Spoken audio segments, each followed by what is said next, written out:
کیا نبی کا نام سننے پر درود پڑھنا فرض ہے؟ میں نعتیں سنتا رہتا ہوں، نعت شریف میں جب کبھی رسول اللہ صلی اللہ علیہ وسلم کا نام آتا ہے تو کیا ہر بار درود شریف پڑھنا ضروری ہے؟ محمد مطلوب یو پی سے۔ بھائی پوری زندگی میں ایک بار نبی صلی اللہ علیہ وسلم پہ درود پڑھنا تو فرض ہے، اس لیے کہ قرآن نے حکم دیا ان اللہ وملائکتہ یصلون علی النبی یا ایھا الذین آمنوا صلوا علیہ وسلموا تسلیما۔ اے ایمان والو تم بھی نبی پر درود پڑھا کرو اور سلام بھیجا کرو۔ تو اس آیت پر عمل کرنے کے لیے علماء کہتے ہیں کم سے کم زندگی میں ایک دفعہ درود پڑھنا فرض ہے، کیونکہ قرآن نے حکم دیا ہے۔ اور پھر جب کسی مجلس میں ہم بیٹھے ہوں اور نبی صلی اللہ علیہ وسلم کا نام آئے تو ایک دفعہ درود شریف پڑھنا واجب ہے، پھر جتنی دفعہ نام آئے گا تو مستحب ہے، واجب نہیں ہے۔ باقی یہ کہ کام اگر مستحب بھی ہو تو کر لینا چاہیے۔ نبی صلی اللہ علیہ وسلم نے فرمایا کہ جو شخص مجھ پر ایک دفعہ درود پڑھتا ہے اللہ تعالیٰ اس پہ 10 رحمتیں بھیجتے ہیں۔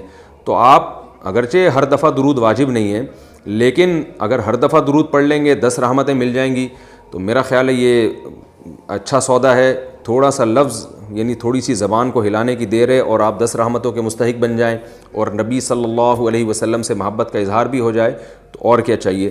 تو اس لیے اس فضیلت سے محروم نہیں رہنا چاہیے۔ نعت میں جب بھی نبی کا نام آئے ہر دفعہ میں آپ درود شریف پڑھیں، ثواب ملے گا، لیکن بہرحال واجب نہیں ہے، واجب صرف ایک مرتبہ ہے۔ سمیہ حشمت گلشن معمار کراچی سے پوچھتی ہیں کہ اگر جادو کرنے والے کا انتقال ہو جائے، اس کی موت واقع ہو جائے تو کیا اس جادو کا اثر ختم ہو جاتا ہے خود بخود؟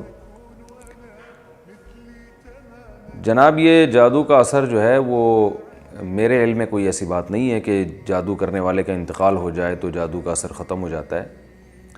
میرے علم میں ایسی کوئی بات نہیں ہے۔ وجہ اس کی ہے کہ جادو میں جنات سے بعض دفعہ کام لیا جاتا ہے، ان کو کوئی غلط کام ایسا کیا جاتا ہے، کوئی بہت ہی ناپسندیدہ مکروہ عمل جس سے وہ جنات خوش ہوتے ہیں، پھر ان کو ایک میسج دیا جاتا ہے، تو جنات وہ جب راستہ دیکھ لیتے ہیں اور وہ تنگ کرنا شروع کر دیتے ہیں، تو جس نے پھر یہ پروسیس کیا تھا وہ زندہ رہے یا نہ رہے اس سے کوئی فرق میری معلومات کی حد تک کوئی فرق نہیں پڑتا، لہذا اس جادو کے علاج کی کوشش بہرحال کرنی چاہیے۔ لیکن اس میں اتنی بات ضرور ہے کہ آج کل جادو کے نام پہ بہت کچھ بیوقوف بھی بنایا جا رہا ہے۔ عامل لوگوں کے پاس آپ جائیں تو وہ لازمی یہی کہیں گے کہ یہ جادو ہی ہے، تو لوگ ایک وہم میں پڑھ کے ساری زندگی اپنی ان چکروں میں برباد کر دیتے ہیں۔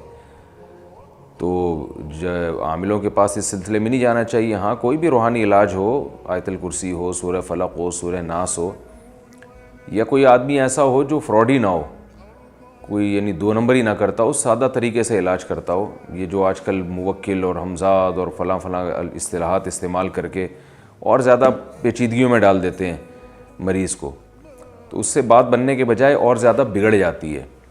تو اس میں بہت احتیاط کی ضرورت ہے۔ بہتر یہی ہے کہ سورہ فاتحہ، سورہ فلق، سورہ ناس وغیرہ پڑھ کے بس دم کیا جائے، یا پانی پہ یہ صورتوں کا دم کر کے اس کی چھینٹیں بھی مریض کو ماری جائیں تو فائدہ ہوتا ہے۔ میرے اس بارے میں یوٹیوب پہ بیانات موجود ہیں، جادو کا علاج، روحانی علاج والوں کا علاج، یہ بھی سن لیجیے گا۔ مندر میں ٹائلز لگانے کا حکم۔ ارباز پٹیل انڈیا سے پوچھتے ہیں کہ میرا ٹائلز لگانے کا کام ہے، کیا مندر میں ٹائلز لگا سکتے ہیں یا نہیں؟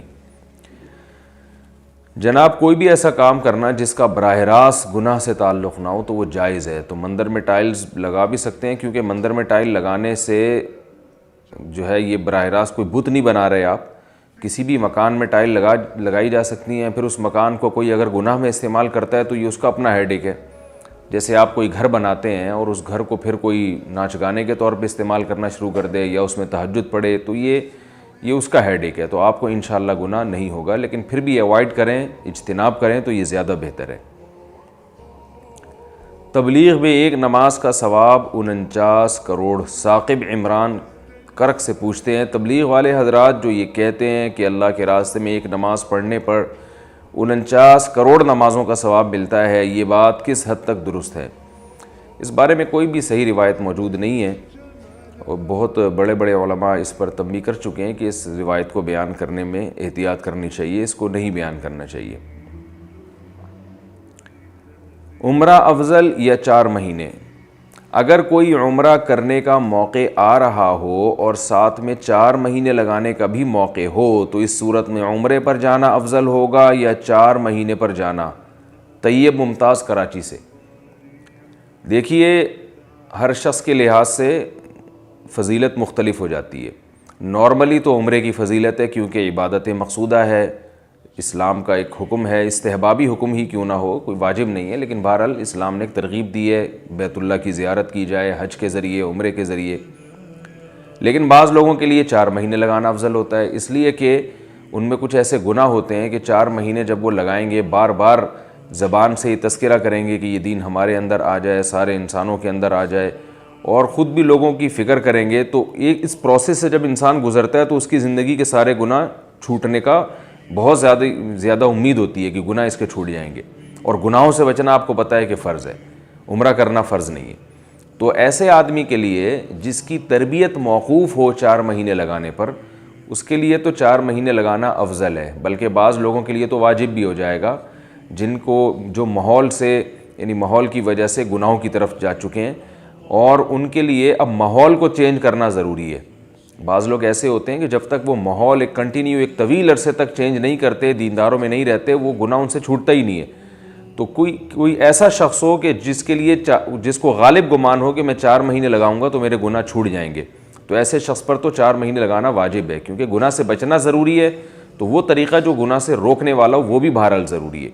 لیکن اگر ایک نارملی ایک شخص ہے جس کے گناہوں سے بچتا ہے، شریعت پہ 100% چلتا ہے، تو پھر اس کے لیے دونوں راستے ہیں کہ 4 مہینے کی فضیلت یہ ہے کہ اس میں ٹائم زیادہ ہوگا، امت مسلمہ کی اصلاح ہوگی، اس حوالے سے وہ زیادہ فضیلت والا عمل ہے۔ لیکن عمرہ اس حوالے سے زیادہ فضیلت والا عمل ہے کہ یہ عبادت مقصودہ ہے، تو اس میں کسی یعنی ہر لحاظ سے کسی ایک عبادت کو ترجیح دینا یہ ممکن نہیں ہے۔ بعض لحاظ سے عمرہ افضل ہے اور بعض لحاظ سے 4 مہینے لگانا افضل ہے، تو اس میں جو مبتلا بھی ہے، جو خود مبتلا ہو چکا ہے، وہ خود فیصلہ کرے گا کہ میں نے کیا کرنا ہے۔ نارملی تو عمرے کی بہرحال فضیلت ہے کیونکہ وہ اللہ کے گھر کی براہ راست زیارت ہے اور عبادت مقصودہ ہے، لیکن دوسرے عوارض کے پیش نظر کے تبلیغ میں نکلنے سے اپنی بھی اصلاح ہوتی ہے، دوسروں کی بھی ہوتی ہے، اس عارضے کو اگر دیکھا جائے تو تبلیغ میں وقت لگانا افضل ہے، تو یہ خود فیصلہ کرنا چاہیے۔